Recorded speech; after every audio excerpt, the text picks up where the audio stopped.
Great, thank you. I'm very, very thankful to be here. Every event that people show up at during a pandemic is one that's I'm very grateful to be a part of, because I know how tough a lot of these are. I also want to thank everybody here for inviting me to speak, and also for Molly for being an excellent co-speaker, because I've seen some of the work that she's done before, and it's really amazing. My role here today is really to provoke some initial thoughts. It's a bit tough. As you can see here, I want to give a content warning for images of natural disasters, transport accidents, political unrest, conspiracy theories, and racism. Sounds like it's very heavy, and indeed part of it is. But really what this is about is challenging a set of belief systems in a way that I think is quite provocative.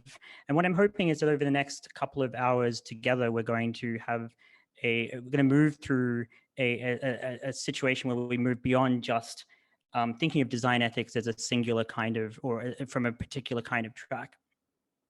So that's the content warning for today. There's nothing like particularly, it's a little bit confronting, but it's nothing like extremely in your face. Before all of that though, I hope you indulge me in a short video. Buddy, tell it.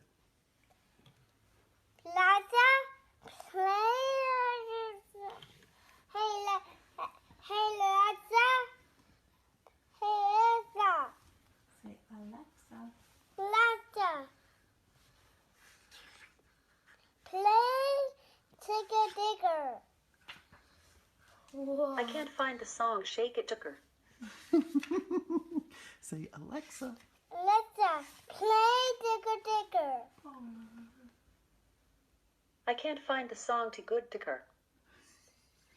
Alexa, play Sweet Shaw. Let him do it. Alexa, play Digger Digger. Alexa, play Digger Digger. Bobby, can you tell it to play Wheels? You want to hear a station for porn detected. Porno ringtone, hot chick, amateur girl, calling sexy. No. Hot pussy, anal dildo ringtone. Alexa, stop! I'm fascinated by things like this. When the veneer of technology and design falls away, what we're left with is the exposed and often ugly guts of our collective decision-making, our biases, and our shortcomings. This little example here is this paradox of a design system, right? Like, it's a cute Kodak moment destroyed when the interface facade falls away and a tiny robot explodes in a tirade of obscenity to the small, bewildered child, while his father pleads with the device to stop it. The moment is really absurd, but it's also kind of banal, because the Alexa isn't actually malfunctioning. And yet, if any one of us were to walk up to a kid and shout a stream of obscenities in their face, we'd probably go to jail. This clip is a really perfect encapsulation of what we're trying to understand at the New Design Congress. In popular discourse, we often talk about living in the darkest timeline, and for the last few years especially, it feels that way. We've been learning about the interplay between the work of designers and the world around it, and how it leads to these kinds of absurdities. Today, I want to take a moment to share some of these observations, and then with Molly and the work that we do together collectively, I guess reflect a little bit on some of these threads. Even though we feigned this whole line of like, there probably aren't any really bad unintended consequences, I think in the back, deep recesses of our minds, we kind of knew something bad could happen. But I think the way we defined it was not like this. It literally is a point now where I think we have created tools that are ripping apart the social fabric of how society works. That is truly where we are. And I would encourage all of you, as the future leaders of the world, to really internalize how important this is. If you feed the beast, that beast will destroy you. In 2017, at an event held by the Stanford Business School, a former Facebook exec, Kamal Palihapitiya, made these international headlines by expressing a seemingly rare and frank level of remorse at his role in building Facebook. His central belief is pretty stark. Through a mix of good intentions and feelings of trepidation, Facebook's unethical design now serves as a cause of disinformation, polarization, and addiction. This is reflected in other organizations' work too, such as Tristan Harris's Center for Humane Technology, who argues that the ills of modern society, addiction, misinformation, polarization, again, are all these traits of an unethical approach to designing interfaces and platforms. And they argue that using dark UX patterns and addictive design causes a form of human downgrading, and it's pervasive in all of our technology, and it reduces a person's potential to be their best. At scale, the Center for Humane Technology sees this as this technologically driven existential threat to humanity. These arguments share a common theme, where the decisions made when designing a system or an interface by people like us can directly cause terrible outcomes. I want to think about that a little bit. So let's look at 3 brief moments in time through the lens of this design ethics critique. In this video, it's a viral video actually, an infant is delighted by a smartphone, but when its parents take the device away from him, the child responds with this horrendous tantrum. I've spared the room from the sound, but trust me, it's blood curdling. You can see how loud it is in the child's face. This is the tragedy of innocence, where the systems we have built can reprogram you no matter your age and cause you to develop a dependency on the screen soon after you enter this world. This video shows the disturbingly filthy room of a teenage streamer, and it's presented in this context where she sits ignoring the camera person in the room with her. You can kind of infer that she spends all of this time online by the items around her desk. This is the tragedy of youth, in which the systems we have built are designed to trigger addictive vanity and cause you to perform and curate yourself online. In this video, an older woman live streams herself to a small audience. She's a member of the right-wing QAnon conspiracy, and she's telling her viewers about her latest discovery, that McDonald's is grinding children up into their food and selling them as Big Macs in restaurants across America. The people in her comments are shocked and cheering her on in this vicious feedback loop. This is the tragedy of truth, in which the systems we have built are designed to push disinformation and cause you to question the world in incoherent or conspiratorial ways. When Palihapitiya and Harris describe the unethical behaviors of technology builders, they are, of course, referring to outcomes like these and many more. And they're members of a growing chorus of organizations and practitioners and academics and journalists who see these as forces that rip a society apart. The intervention must be found through this introduction of design ethics. But will that really solve anything? What if design ethics is not the answer? What if instead, inherent to the design ethics movement is a serious misunderstanding of the role that design systems play in our lives? Worse, what if design ethics is a form of reductionism that allows designers to escape the scrutiny of their work as it fails individuals and communities? And we, in this time when we have to collectively grapple with the realities of broader lived events. This is what I think is actually the case. And I think this is because all popular frameworks that include design ethics consider it as a practice-based response, a responsibility of an individual or a team to assess their motivations over what they choose to build. And they do this through these 2 ways, through consent and inclusion. These are part of a larger strategy. And here, the onus for better outcomes lie at the feet of anyone who touches the design system or app or platform, and they can use these tools to respond in a way that's more ethical. And so I want to talk about how these influence us and where their shortcomings might be. Consent in technology is drawn from an inclusive and progressive politic, and it's set for a foundation to advocate for the empowerment of the individual. In the interface, consent is seen as being involved with frictionless design, empowering users through simple language interactions. Now, I don't mean to single anybody out, but there are 2 good definitions of consent within technology. One is from Building Consentful Tech by Yuna Lee and Dan Toliva. And the second is the Society-Centered Design Principles by Projects by IF. To quote from both of them, in Building Consentful Tech, consent is described as freely given without duress and can be withdrawn at any time. Cultivating consent means the user must be informed and the process transparent. Projects by IF describes design as a political act and that it's our responsibility to design for people's rights. Privacy is not a luxury for those who can afford it. Privacy is a human right, and we must create systems that remove the imbalance of power and instead promote equity and citizen empowerment. Consent in this way is a key framing for all design systems and ethical design itself, so much so that an attempt to at an ethically designed consent system even made it into the European Union's General Data Protection Regulation.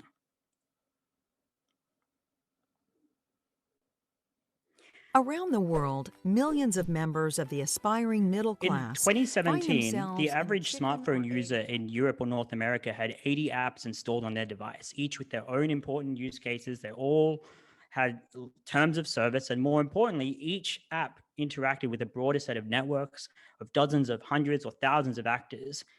Expecting a user to maintain an informed agreement with just one wholly unknowable system is impossible. In this example that I'm showing here, this is a banking system that uses algorithms and machine learning to run the numbers on aspiring middle class individuals' social media content to check whether or not they're eligible for credit. Informed consent crumbles at scale, and it sits in direct conflict with this world saturated with platforms and stakeholders. I may have an agreement with Twitter, and I may have consented to Twitter, but how does this extend 10 years later to the algorithmic analysis of my creditworthiness like you see here? These are real things that happen today. Withdrawing consent, even beyond the ability for an individual to anticipate this, is deeply problematic. Disabling location services is withdrawing consent, but sharing your location with someone you trust whilst on a date is a key safety technique for vulnerable users. Location services also help users with mobility or accessibility difficulties navigate the world more easily. To opt out is to reduce your quality of life or threaten your physical safety. Design ethics often frames its criticism from a solutions-based representation. A problematic behavior is observed, identified as caused by technology, and then a solution is sought to address it. The criticism of early facial recognition technology and biometrics stands perhaps as one of the most troubling examples. It's an example of popular solutionism, and it occurred in, I guess, the last decade. In this video from 2011, an HP computer with biometric facial recognition ignores a black man's face, but follows his white colleague's face. These early biometrics were loaded with homogeneous data sets, and as a result, were unable to detect or respond to non-white features. And the popular discourse at the time, rightfully, seized upon the racism embedded in these technologies. As a result, these technologies are now more normalized and more resilient.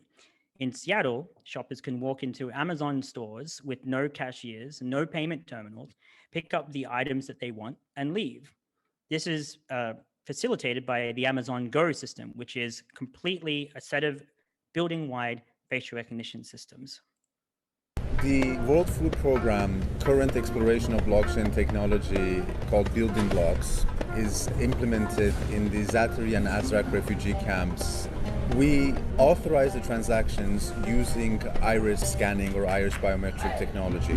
The iris scan actually triggers the private key of each beneficiary. So we use that for cross-checking, but also other services like the WFP supermarket. In this case, they could go to one of the supermarkets in the camps and redeem their entitlements. You go and buy something when you need it at the time that is suitable. هلا بروح مثلا بدي اشتري مثلا اغراض، بتسوق بالمول يعني اغراضي كلها، بفوت عند الكاشير مثلا بدق اغراضي كلها مع الكاشير على اسمه، بقول لي اعطيني عينك بس طلع بالكاميرا، اطلع فيه يعني بعطيني يعني.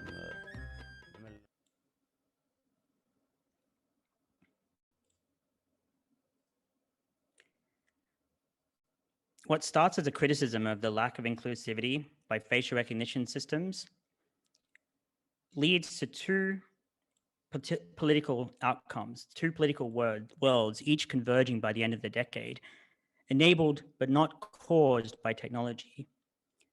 What strikes me is that the user experience of these two worlds, the Amazon Go store and the food distribution facility in Georgia, are almost identical, but the key difference between them is power. It's not hard to imagine an Amazon Go store expanding to the east coast of the United States, let's say, into an area that becomes a casualty of a big hurricane. When people are destabilized to such an extent, these two examples may be completely indistinguishable. But indeed, the maturation of biometrics has a third, more insidious example of facilitating power. The world has been captivated for the last few years about the ongoing protests in Hong Kong, with confronting images of anonymity in numbers against a total surveillance adversary. This is where the true case for biometrics lies. While we were busy arguing over representation and ethics, biometrics revealed itself to be a tool for facilitating power. Ethical and inclusive facial recognition technology criticism is a total failure. The only defense left is to physically tear it from the earth. In 2018, researchers at the Association for Computer Machinery produced a study that showed that explicitly instructing computer scientists to consider the organization's code of ethics had no observed effect when compared to a control group. That design ethics is so widely championed means that we must urgently confront the reality that design ethics and its tools are also often flawed, even if its goals are noble and are reactions to very, very shocking realities that we've seen over the past decade. In almost all circumstances, from the social networks of today to finance and ecological malpractice, polarization, surveillance, and beyond, there are few examples where technology has created entirely new problems. Instead, technology is an accelerant that brings speed and intensity to problems that are already here. And these create more visibility and large amounts of impact to these issues. Furthermore, the mobilization that we've done so far amounts to a form of solutionism because we haven't gone deep into the practice and we've instead tried to just look at behaving better, let's say. The belief that these small tweaks to existing practice leads to better ethical outcomes. That at a time of profound destabilization, unchallenged practice and limited tools-based engagement may fix these immediate problems, but it allows them to reemerge in new ways. So we looked at some of the three examples from Tristan Harris and Palihapitiya, and I just want to look at them again. Let's look at the tragedy of innocence. Despite fitting the narrative of tech addiction in small children, toddlers get attached to objects and will often throw wild tantrums when these objects are taken from them. But beyond this simple observation, maybe these sorts of images aren't just examples of addictive interfaces, but a symptom of familial fracture of time-poor or overworked parents who rely on technologies to stimulate their children. Maybe this is an economic issue rather than a tech addiction issue. The tragedy of youth looks like this social media causing addictive vanity. I lost all of my connections to people, so I just very lonely a lot. It's sad, but that's just how it is.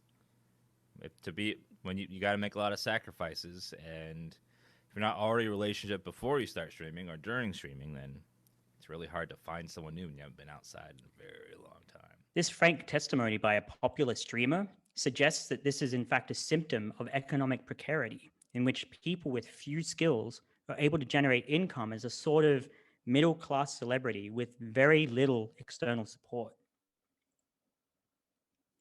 It's easy to dismiss the tragedy of truth as a work of bigoted cranks. She says she so badly wanted to feel like she belonged. I came to the realization that, like, instead of accepting that I'm just a generally mediocre person, those groups make you feel like you are excellent. You are it just for existing, for doing absolutely nothing. You're making it sound like if you're a member of one of these groups, the qualifications are be white and be a loser. I can't really argue that. It's much easier to get sucked in if you're Perhaps lonely. These are symptoms of broader social issues, tumbling and intertwining together and emerging in these twisted ways. The tragedy of truth lies in a collection of problems, social isolation, lack of mental health services, and real or perceived fear of the political processes. In each of these examples, technology is an accelerant of existing desperate problems that we can solve, but only if we look beyond the surface level solutions. I just want a little bit more time to look at one more thing. Let's look into the future. This Tesla Cybertruck is the latest in a competitive global effort to build innovative transport. Much like the promise of biometrics, electric cars, often with autonomous driving technologies, are seen as this inevitable reality, and some predict their deployment on public roads across the globe in the next 10 years. Content warning for a car accident. In this video, a woman is hit and killed by an Uber autonomous vehicle. This horrific incident is described as a software malfunction. This horrific incident is described as a software malfunction, but it also reignited debate about the morality of software. Should a car choose to sacrifice one person over another in an emergency? It's a serious and difficult question with ethical implications on societies. Cars alter entire landscapes, and car infrastructure politics dramatically reshape cities. For the first time, though, these cars must adapt to their environment instead through software decision-making. And this event, this accident, and the following ethical debate catapulted the ethics of self-driving cars into the public imagination. This is an extraordinary video of people attempting to flee the 2011 tsunami in Japan by car.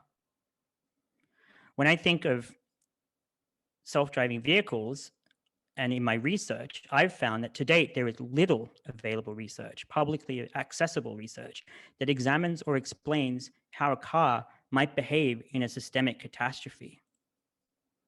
And we are on the precipice of a climate disaster with some of the worst bushfires and forest fires we've seen all around the world. And yet there's so little research that exists that describes how a self-driving car can navigate situations in which environmental data just cannot be acted upon. How can a car trained on millions of hours of traffic data respond to an ever-changing pathway of water and debris, or intense heat and falling, burning trees? In airplanes, fly-by-wire technologies disengage in an emergency, relying on the pilot to take over. And it's true that it's likely that only human-driven cars will offer that same level of chance of survival in a crisis.